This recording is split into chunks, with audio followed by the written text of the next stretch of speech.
Good evening and welcome. This is the India Today Newstrack. I'm Rahul Kanwal. It now seems certain that not just will there be an extension of the lockdown, there could be a national extension of the lockdown as well till the end of April, and certain hotspots are being sealed, which means this is lockdown plus. You could earlier go to stores, pick up your groceries. Now the government in Uttar Pradesh at least is saying that the groceries, the essential supplies will come home. All non-essential curfew passes are being taken away. Online delivery, you place an order either on a website or with your retailer, he will send supplies home. That's the direction in which we're going, and that's what I'm tracking on the Newstrack tonight. As April 14 approaches fast, one question unites India. Will the lockdown be extended? PM drops big hint on extension. As India braces for longer lockdown, we cut through the rumors and bring you pure facts. The big focus on Newstrack. We've made some important additions to the India Today Corona India dashboard, and I want to show those to you. Important question that everyone's asking is, how is this lockdown going? Is it working? How are things now vis-a-vis how they would have been earlier? I'm introducing now on the Corona India dashboard the live trajectory tracker. Now, what you need to look out for is all these countries. I can click any of the countries, compare how India is doing with the US, with China, with Spain, with Germany. Okay, now you have them on your screen. This is where we are at this moment. The orange line is the Indian line. I want our producers to zoom in as much as they can so that you can see this. This is the orange line. Now, if you see, before the lockdown was introduced, there was a sharp spurt. During the lockdown, there seems to have been a general tapering off the curve. What's very interesting, and I want our producers to zoom in even further, this blue line is the US line. Now, if the government at this moment is thinking about extending the lockdown, why is that being done? This light blue line is the US line. Look at the manner in which from this point, when the Indian curve touches the US curve heads towards the sky. The Indian curve at this moment, and I don't want to draw too much inference from this, but it's very significant, which is why I'm putting this marker out tonight. The Indian curve is bending downwards. Now, if that can continue, then we'll be in this region. This is the region where South Korea, Japan, Germany, ultimately China were able to bend the curve and flatten it. This is a very crucial marker. Around the 15th, by then the US had already lost the plot and the blue line was skyrocketing. The government's hope is that by extending the lockdown, they can flatten this curve further. We're now being able to see, because it's been 14 days since the lockdown started, the first signs of the impact this lockdown is beginning to have. On the show tonight, I'll be joined by Dr. Rajiv Kumar, who runs the Niti Aayog. The Niti Aayog's inputs have been crucial in formulating the government's strategy all through this lockdown and also about what happens next. He'll share some insights about the thinking in the Niti Aayog and why an extension is inevitable. Also, what form can this extension take? Also, a very crucial minister in the Uttar Pradesh government, Sudhir Singh, will be joining us. A mega lockdown. Now, what does this mean? In Noida, for example, where we are, and in 15 other hotspots of Uttar Pradesh, the Yogi Adityanath government has gone into a lockdown plus model. What does that mean? Because I was already locked down. Most people feel that way. Now, what is this lockdown plus? Why is it important? Sudhir Singh will give us some insights. The Prime Minister today held a meeting with opposition leaders. In this meeting, it became quite clear that the Prime Minister indicated to all the opposition leaders he met that an extension of the lockdown was inevitable. After the meeting got over, leaders from the opposition and some of them government allies came out and indicated what the Prime Minister had said. Remember, last 72 hours, I've been telling you on the show that a partial lockdown is likely to continue, which means that if you're unaffected, then it's likely that, some normalcy will be allowed to be restored. Otherwise, you will be in a hotspot area and the lockdown will continue. Now it seems the government is thinking about taking it one step further by extending the national lockdown itself. Here is our top story tonight.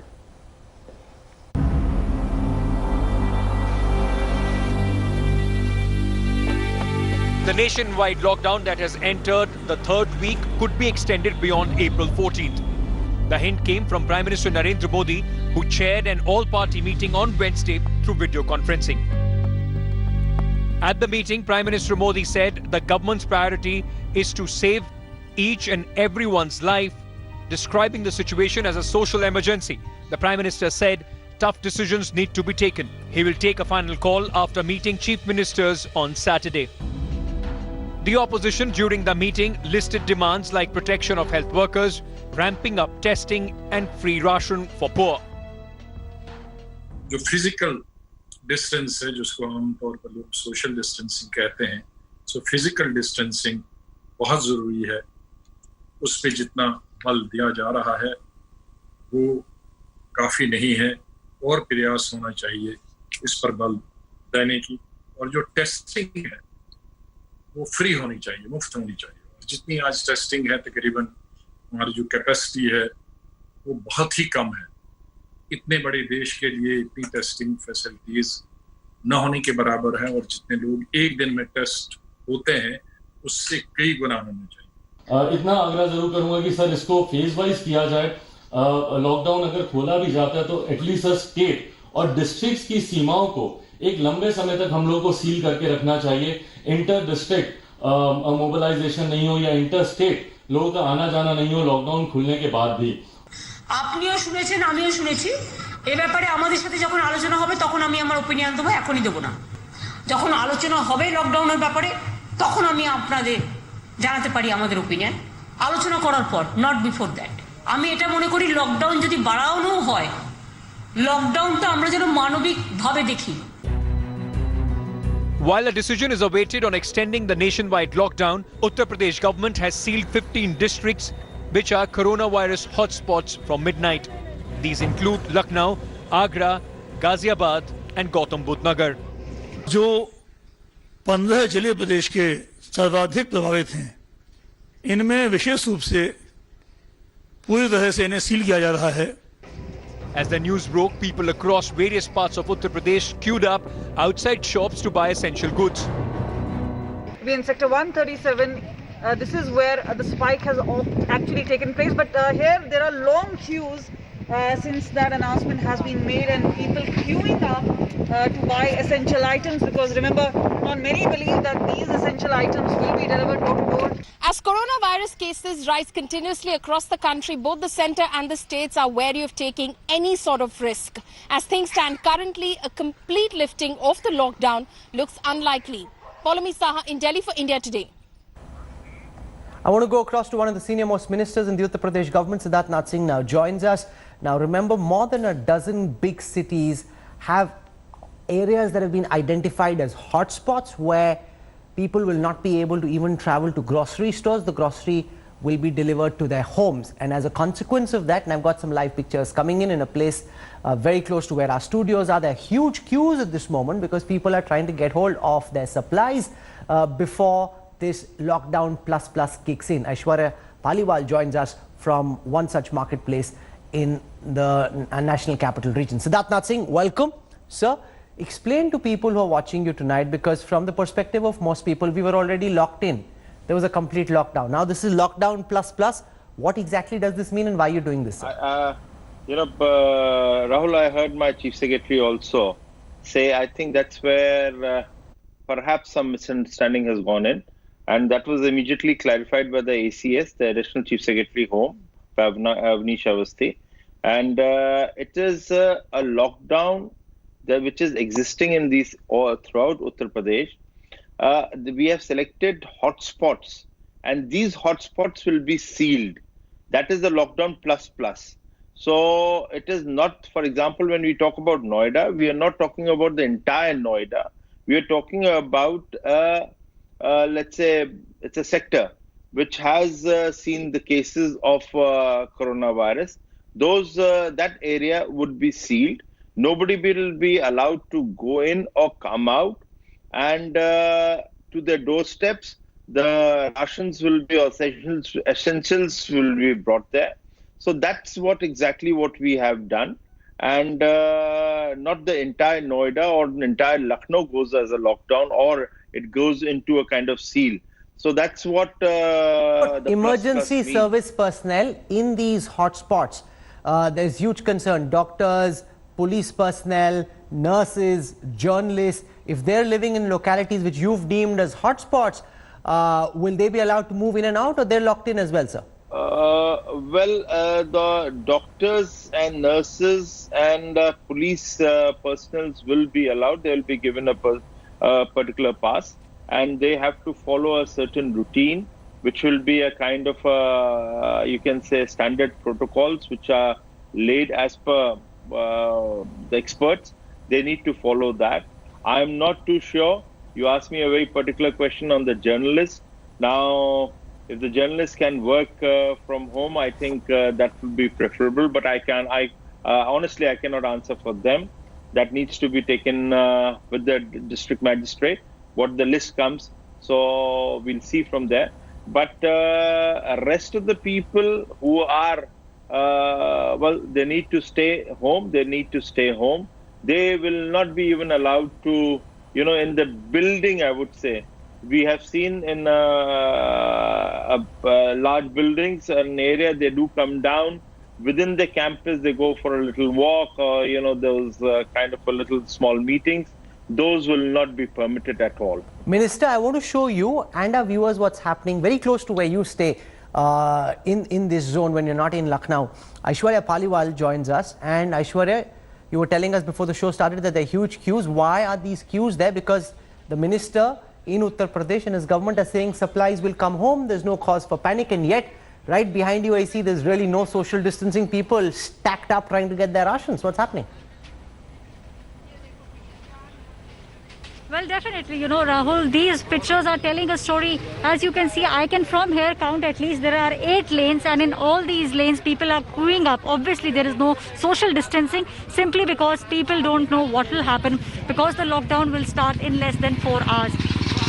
आपको ऐसा लगता है कि आपको कल सामान मिलेगा? I don't think so. आपको नहीं लगता ऐसा सामान मिलेगा? सरकार तो बोल रही है कि सामान आपके घर पे पहुंचेगा. Maybe शायद 112 something नंबर दिया है, but I don't know. Maybe शायद बिजी जाए उस टाइम पे जब हम कॉल करेंगे, सब लोग कॉल करेंगे. तो इसीलिए अभी खरीदना बेहतर है. या आपको लगता है कि अभी सामान खरीदना बेहतर है? Yes stock up. क्या होगा? वैसे तो सिर्फ हॉटस्पॉट जो सेक्टर्स हैं उन्हीं को ही बंद किया जा रहा है. सेक्टर 15 में उनका नाम नहीं है उन सेक्टर्स में, बट स्टिल हम लोग सोच रहे हैं स्टॉक अप कर ले तो it would be better. Stock up कर ले तो बेटर है. So as you can see, Rahul, clearly these people are in a panic mode because they are saying we don't know what will happen. There are 8 queues and these queues are filled with people. There are 3 shops here. All of them are jam-packed. People are saying we don't know what will happen. We are panic-stricken. That's why we are thinking it's better that we stop. Thanks, Aishwarya, for that report. Very useful. I want to ask that question now to the minister, because you're telling people that groceries will come home. But, sir, we've seen, all of us, that for the last 14 plus days, when you try and place an order online on anything, whether it's Amazon or it's Big Basket, that's very complicated. You hardly manage to get the order. Sometimes you have it in your basket and then the order doesn't go through. It may come, it may not come. It's very unreliable. If it couldn't be fixed for 14 days, how do we know that after midnight tonight that problem will get fixed? One, I think the difference which needs to be made is we are talking about hotspots only, whether lockdown or the lockdown plus is there. The rest of the area remains the way the 14 days will continue, and the next 7 days will continue there. So one needs to be very clear, and that's exactly what the Sector 15, the lady did.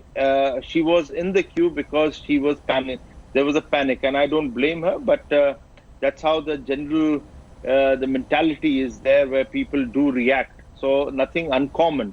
But again, that's where the support needs to come from the public. It's not only the government which can do things, and the government can appeal, the police can appeal. I think media also appeals equivalent way.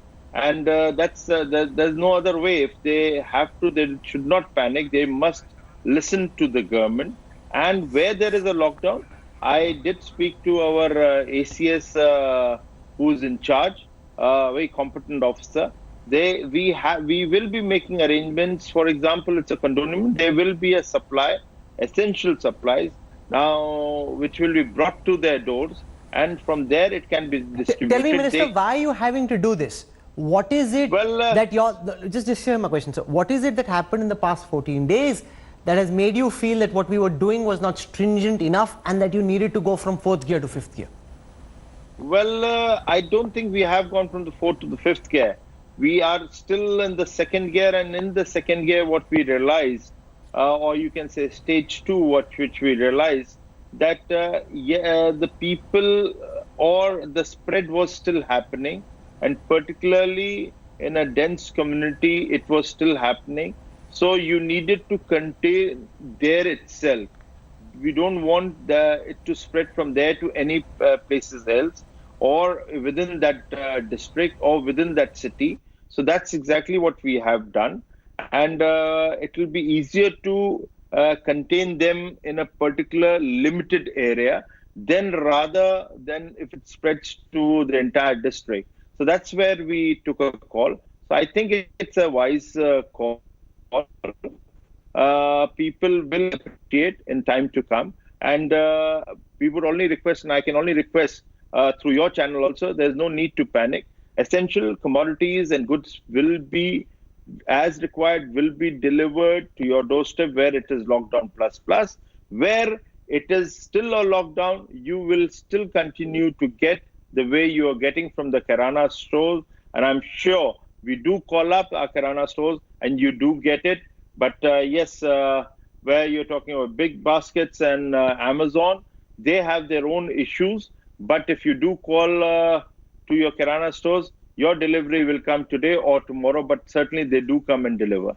Okay, I'll leave it over there. Deeply appreciate you joining us with your very valuable, timely insights on what life will look like after tomorrow. And more importantly, I think what the Minister is saying is this really could become a template which could be followed in other parts of the country as well. Siddharth Singh for joining us tonight.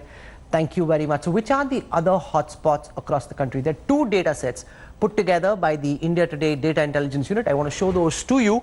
One looks at which particular localities, which particular districts have huge number of cases relative to the rest of the country. Here it is on your screen right now, and bear with me as I explain this. The darker the shade of green you see, the less affected that particular area is. The darker the shade of red that you're seeing, the more COVID impacted this particular zone is. And those districts which don't have any color are districts which haven't reported any corona cases. So there are about 330 odd districts at this moment which have some corona cases.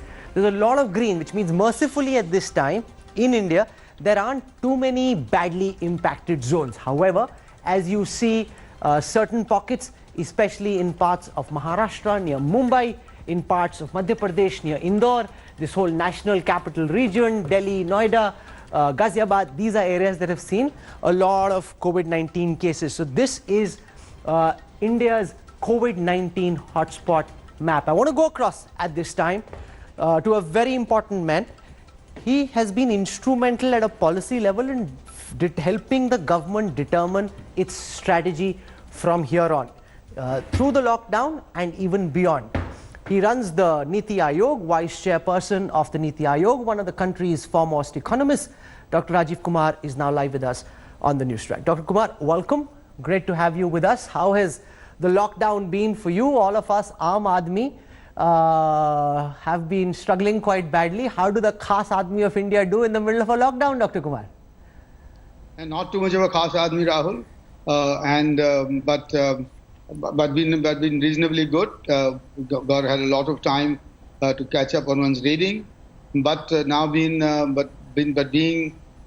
the office also. I mean, because the government runs, and the Prime Minister has said very clearly that this is the time to work harder to make to get things, to keep things in track. So all in all, God's grace, quite well. Sir, the Niti Aayog's suggestions have been instrumental in helping the government determine its strategy for the lockdown and even later. I want to deal with how the lockdown has gone from your perspective. When you look at it sitting where you are at the head of the Niti Aayog, has this lockdown met your expectations, surpassed your expectations? Have you felt it to be underwhelming?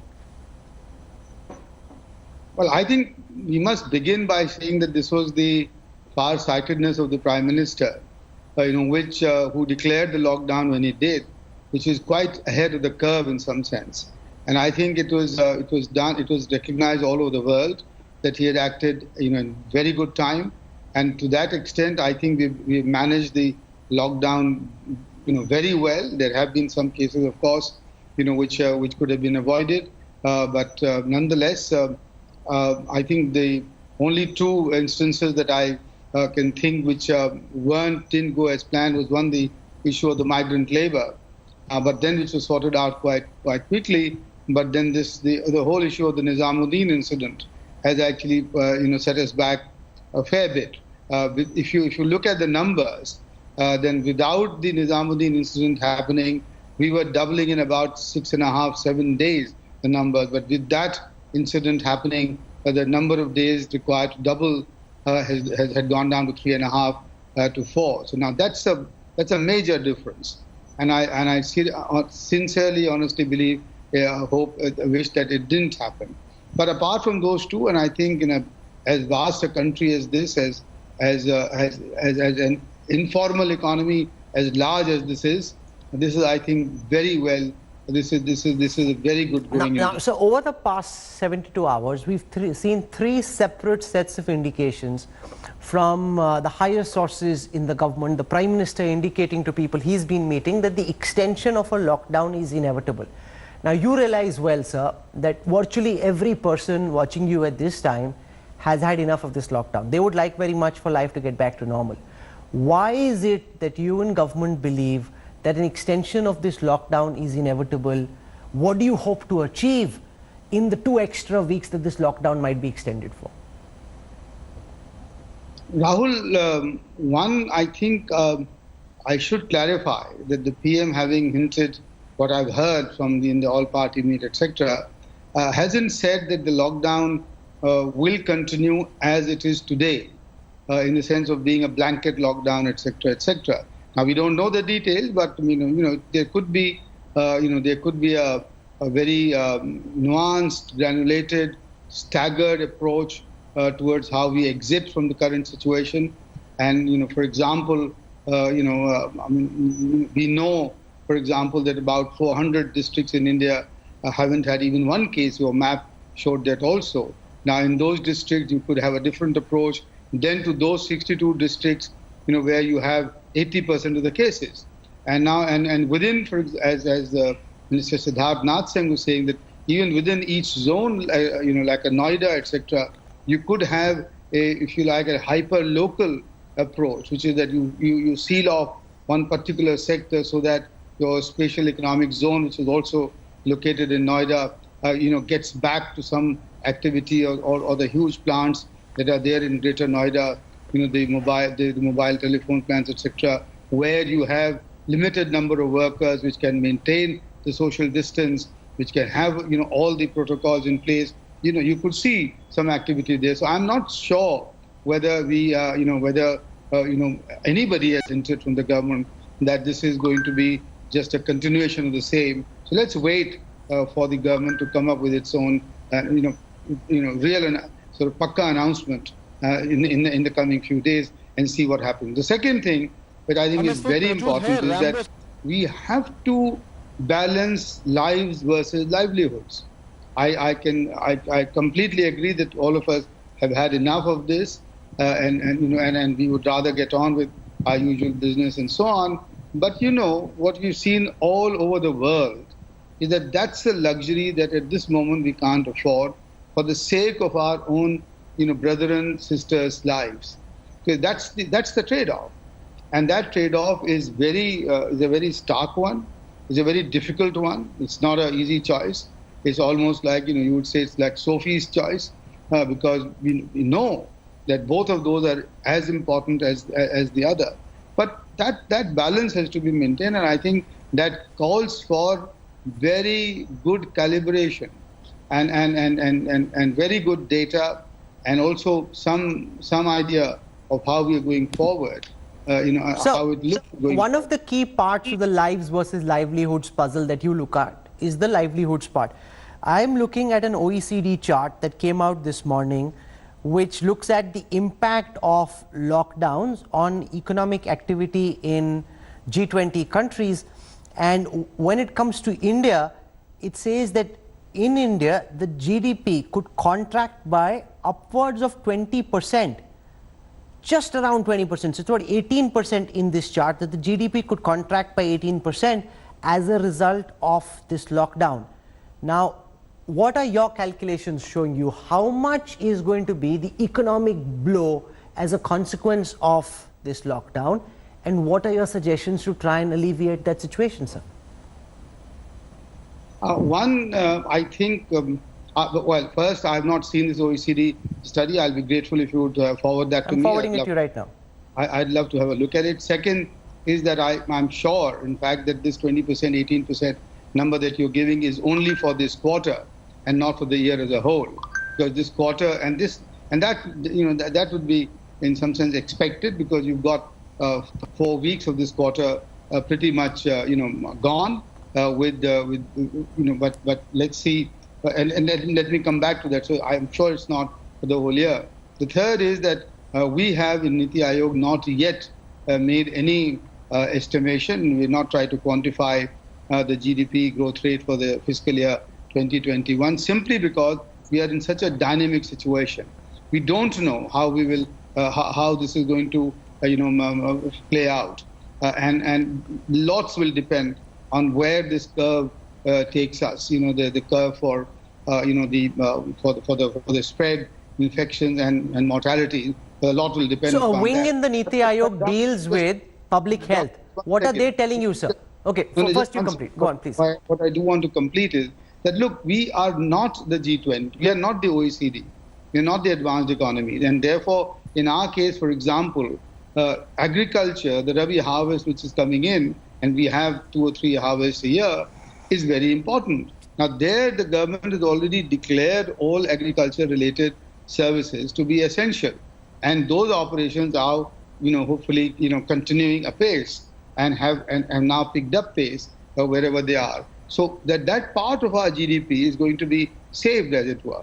And that does contribute, if you like, each season, a 9% or 8% of the GDP. So that we will be able to preserve. So may not be that bad. Yes, there are some sectors which will be impacted, but I'm not sure how the OECD has come up with this number of 18%, which to me looks like an exaggeration, looks like an overestimate. That chart from the Organization of Economic Cooperation and Development is now in your WhatsApp, so you can take a look at it later. But finally, there's a wing in the Niti Aayog that deals with public health.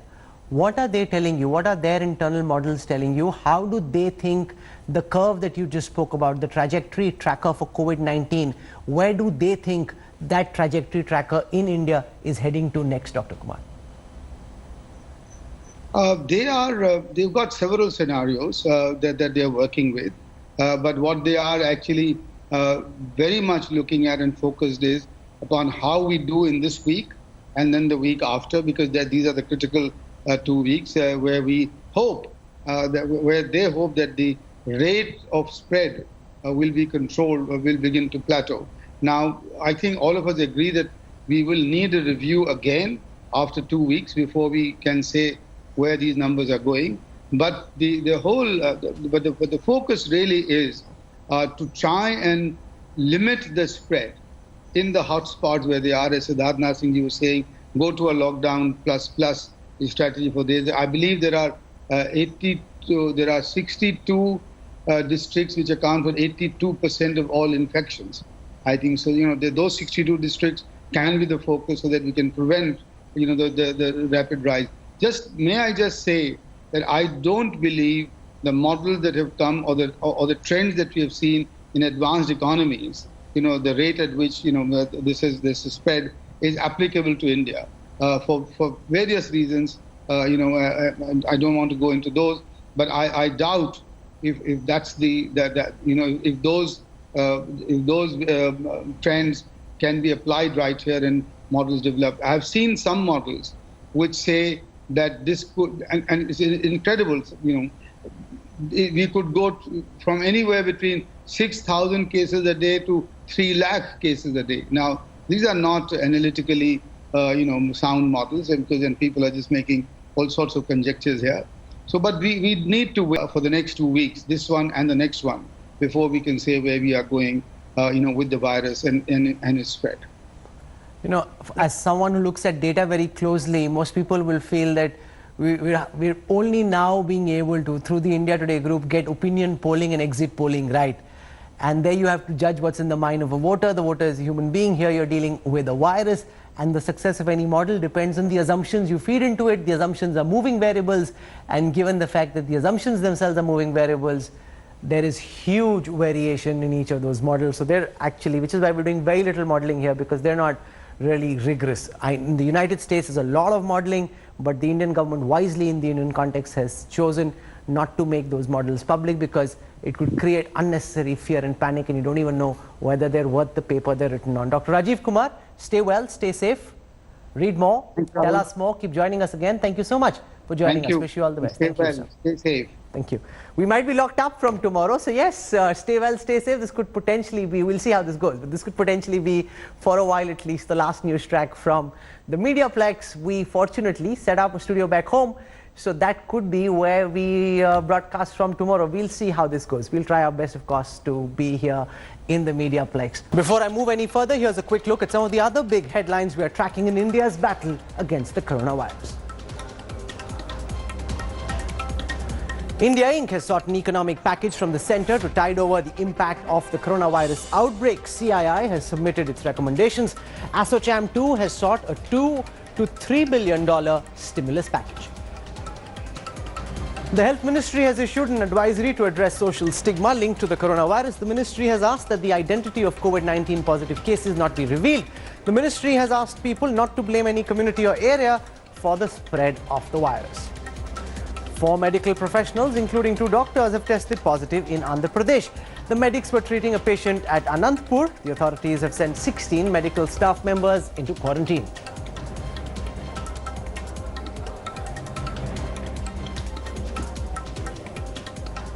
Now, hydroxychloroquine, HCQ, is the one drug the entire world is trying to get its hands on. India produces the large majority of this drug globally. Donald Trump, the American president, asked for HCQ, which had been put on an export ban list. Prime Minister Modi agreed, and the export obligations will be met. Then we received a letter from President Bolsonaro in Brazil, who called Prime Minister Narendra Modi's action akin to Lord Hanuman on Hanuman Jayanti, saying that hydroxychloroquine is like the Sanjeevani booty, it could save lives. At this moment, a massive wartime effort is underway to try and pump up the production of hydroxychloroquine so that not just can we take care of our own needs, but also those of our friends.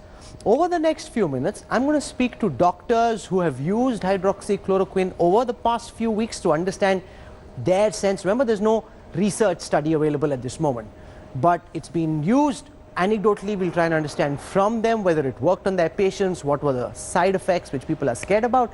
Also, we'll speak to pharma majors to understand how much supply do we have, how much production can we increase, how much can we afford to export. So we look at all of that, but here's first a report on how a massive effort is underway at this moment to enhance the production of hydroxychloroquine.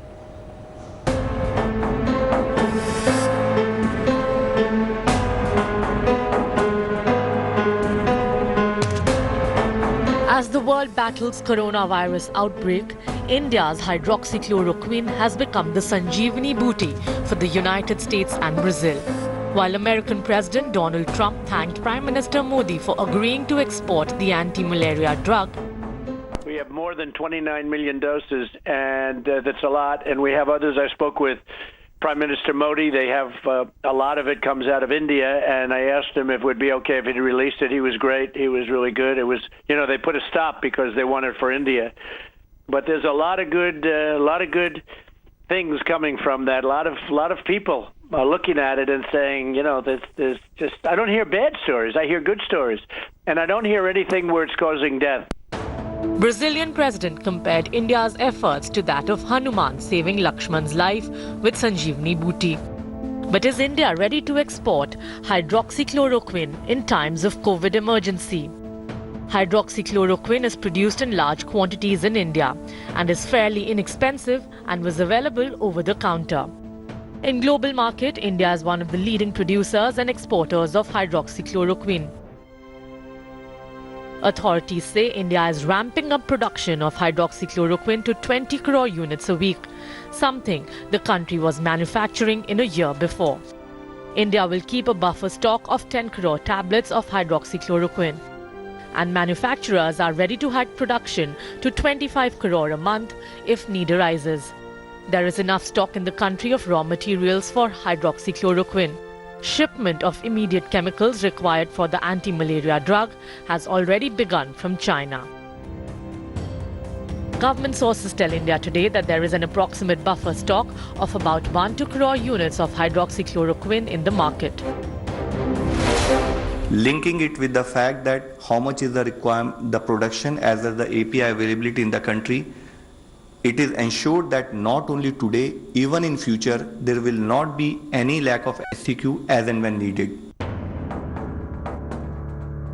Indian pharmaceutical companies are raising monthly production of the anti-malarial drug 4 times to 40 metric tons by the end of this month and 5 to 6 times to over 70 metric tons by next month. Peak capacity would produce 35 crore tablets of 200 mg dosage every month. But drug makers say lockdown restrictions need to be eased to meet 100% production capacity. What's needed most is labour, most of who have already migrated to their villages.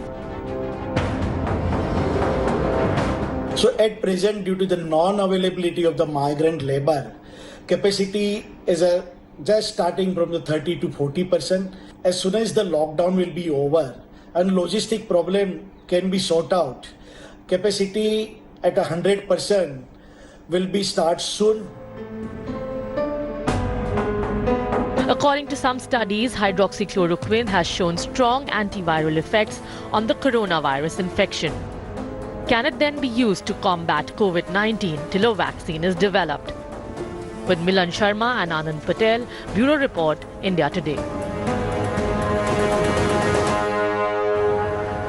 I'm going to get into 3 very important perspectives with 3 people who covered different areas of the HCQ puzzle. Sailesh Haribhakti is a well-known face of India Inc., independent director at Torrent Pharmaceuticals, one of the companies that's at the forefront of trying to provide medicines on a war footing. With us also is Dr. Sudhir Bhandari. He's the principal of the Savai Mansingh Medical College. He is amongst the team of doctors that have used hydroxychloroquine in India, and he can explain how effective he felt HCQ was in dealing with COVID-19.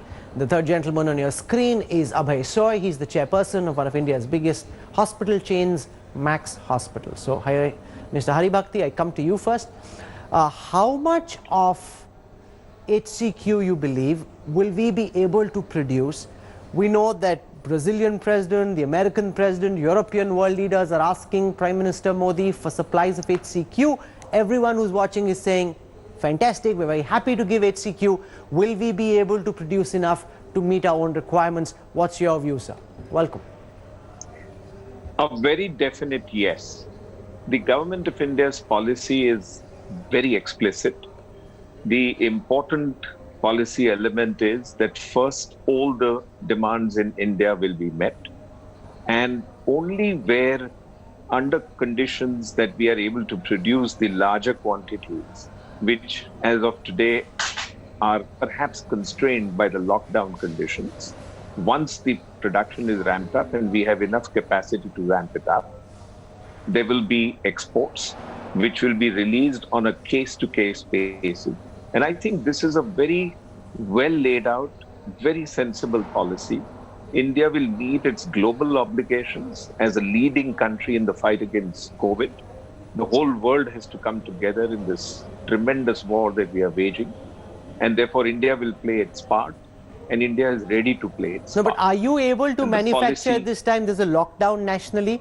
A lot of the companies we've been speaking to, including in the pharma sector, have been complaining that their technicians, their scientists, their doctors aren't being able to come. Manufacturing is impacted. Are those supply chains restored? Has manufacturing started at 100% of capacity? Well, it is ramping up as we speak.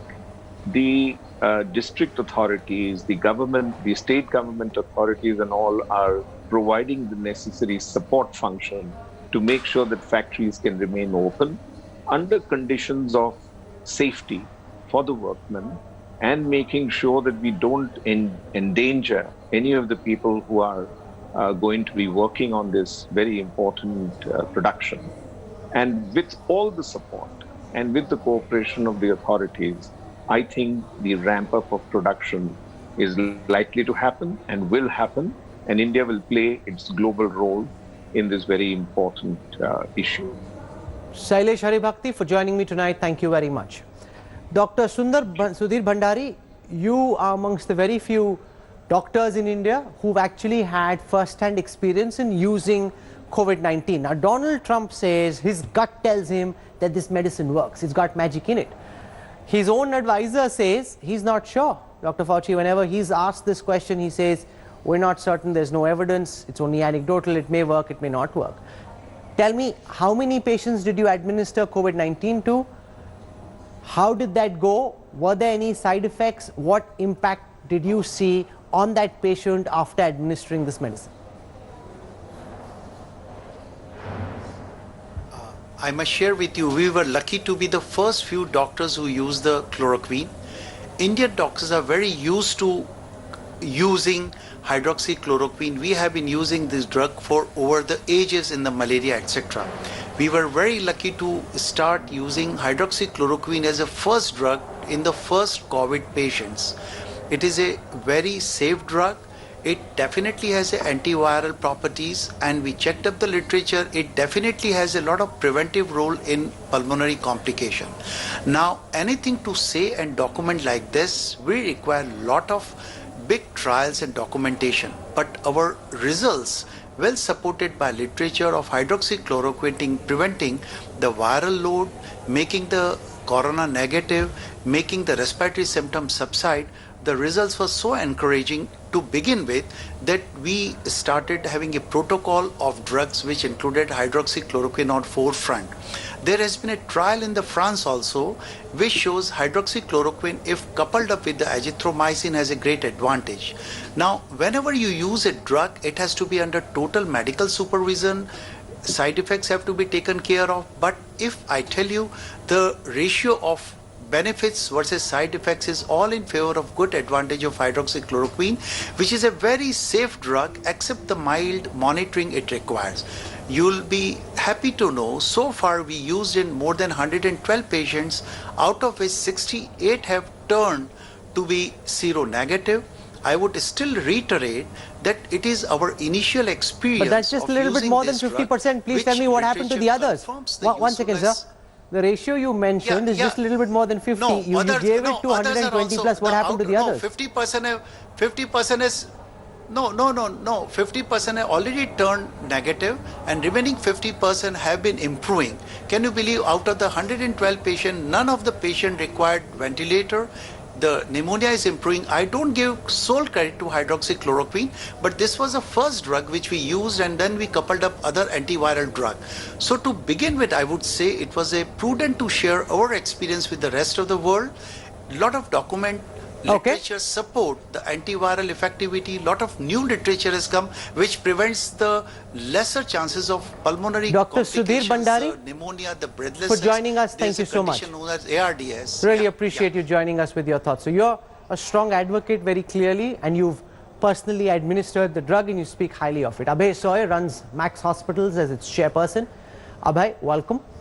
Now, everyone who's watching would be delighted that we're helping those in need, and that the American president thinks India has done a favor, the Brazilian president thinks India has done a favor, which is fantastic.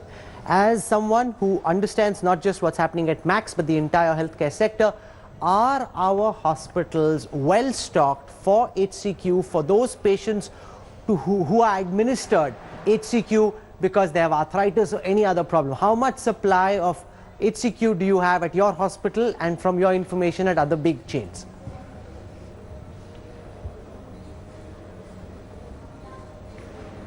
Abhay? Yes. Hi. Hi. So my question was, how much supply of HCQ do you have at Max Hospital, and what do you know about the availability of HCQ nationally at this time? Will every patient who's watching, if he needs HCQ administered as a prescription to him, is HCQ adequately available with hospitals in your view, sir? So not only is HCQ more than adequately available with our hospitals, but we believe with most hospitals, municipalities, government hospitals, and so on and so forth. Just to give you some statistics, the government of India has gone on record to say that they will hold about 100 million, which is about 10 crore tablets, and that should serve up till 3,000 people per million population in India. If 3,000 people per million were to get infected in India. Just to give you, put it in perspective, in the US today, 1,000 people per million are infected. So I think we have more than adequate. The total production would be about a 20-day production for every 1,000 per million people. So I really don't think I think it's a non-issue, to be very honest. So you're saying this is a non-issue. We just had a doctor explain how hydroxychloroquine worked really well to the patients he administered the drug to. Then why is there still a debate? Why is it that Dr. Trump's own advisor says he's not sure, he's not advocating it? President Trump says it comes from my gut, but there's no data. You're speaking to all the doctors in your team. What's the flip side? Why is it that you're telling people who are watching at this time, if you're not prescribed this, the worst thing you can do is try and go to a pharmacy and try and buy it off the shelf? Why is that idea dangerous? What's the flip side, sir? Look, Rahul, I'm not a doctor, but, when we speak to our counterparts, other healthcare systems globally, and some are very, very well-renowned hospitals and so on and so forth, this is what they're using as well.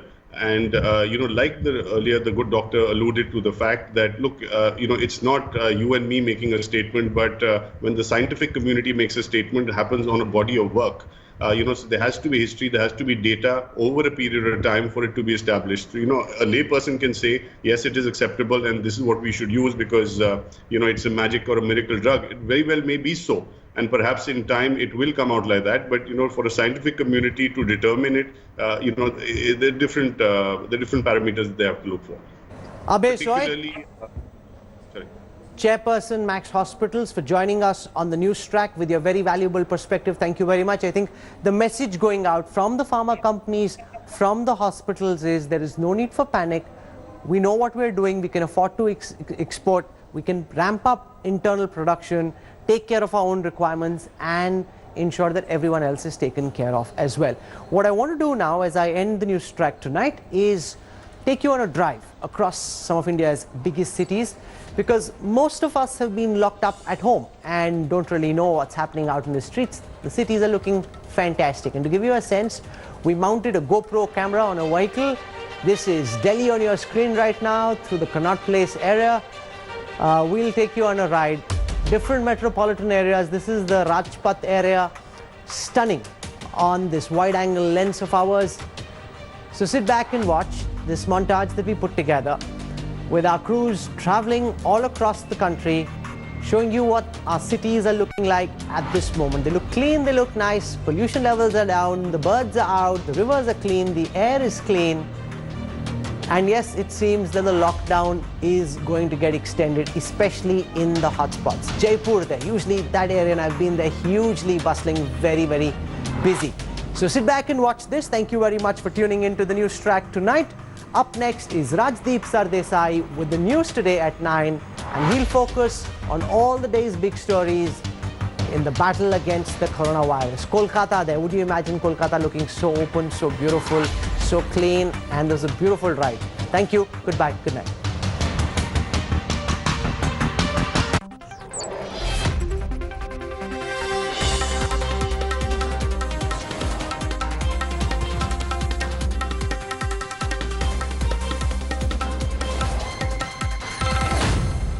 Hello everyone, this is Rahul Kanwal here. Hope you enjoyed this video.